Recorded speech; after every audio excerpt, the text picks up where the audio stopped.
Kandidati për kryetar komune të Gostivarit nga koalicioni Vlense Bajtin Dauti ka votuar në shkollën fillore Liria në fshatin Raven. Së bashkull me familjen e tij, Dauti pasi votoi, përcolli mesazhin për votim masiv nga ana e qytetarëve dhe dita e sotme të jetë e qetë me zgjedhje fer dhe demokratike dhe shtoi se Gostivari meriton ndryshim me të cilin qyteti do të shkojë drejt zhvillimit. Votimin e sotëm, Dauti e cilësoi ndërgjegje dhe shtoi se votimi duhet të jetë me zemër nëse duam një të ardhme më të mirë për Gostivarin. Sapo realizova të drejtën si çdo qytetar, të drejtën kushtetuese dhe demokratike për të votuar. Është një ditë shumë e rëndësishme për qytetarët e Gostivarit, për të ardhmen e tyre.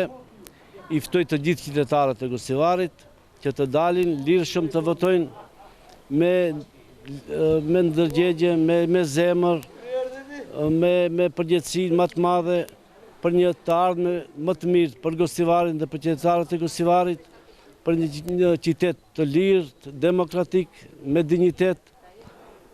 Është dita shumë e rëndësishme për të ardhmen e Gostivarit. Besoj se është dita e ndryshimit për Gostivarin.